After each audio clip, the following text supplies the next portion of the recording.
नमस्कार, स्वागत है आपका जनसंदेश टाइम्स में। मैं हूं आपके साथ वैष्णवी। देश में कोरोना की दूसरी लहर अभी गई नहीं कि तीसरी लहर आने को तैयार है, लेकिन ऐसे में भी जनता की लापरवाही दुखद है। लाखों की मौत होने के बाद, अपने ही घर के सदस्यों की चिताओं को जलाने के बाद भी लोग जिस तरह से भीड़ की शक्ल में बाहर आ रहे हैं, उससे कोरोना की तीसरी लहर को आने से कोई नहीं रोक सकता। इसी को देखते हुए इंडियन मेडिकल एसोसिएशन ने चेतावनी जारी की है। संस्था ने सोमवार को राज्यों और केंद्र सरकार से सावधानी बरतने की अपील की है। आईएमए ने नागरिकों और अधिकारियों की लापरवाहियों पर भी चिंता जताई है। इससे पहले एम्स के निदेशक डॉक्टर रणदीप गुलेरिया ने कहा था कि अगर कोविड संबंधी नियमों का पालन नहीं किया गया तो तीसरी लहर 6 से 8 हफ्तों में आ सकती है। डॉक्टरों की संस्था आईएमए ने कहा कि पर्यटन, यात्राएं और धार्मिक आस्थाएं जरूरी हैं, पर अभी इसके लिए कुछ महीने इंतजार करना ही बेहतर होगा। दुनिया भर से हमें सीख लेने की ज़रूरत है।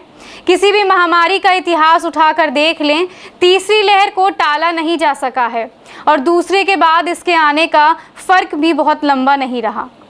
हमें सावधानी बरतनी चाहिए, लेकिन लोग बेफिक्र होकर पर्यटन स्थल पर, खासकर पहाड़ों पर घूम रहे हैं।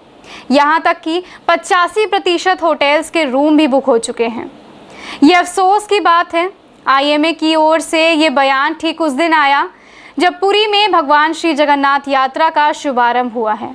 वहीं उत्तर प्रदेश और उत्तराखंड सरकार कांवड़ यात्रा को मंजूरी देने पर चर्चा कर रही है।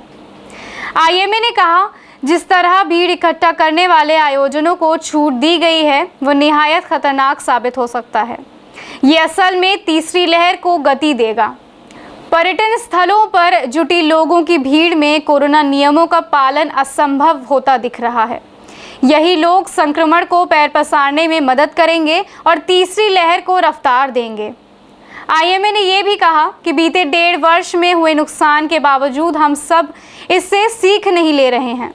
अधिक से अधिक लोगों को टीका लगाने की सख्ती से पालन करना और तीसरी लहर का सामना करना आसान होगा।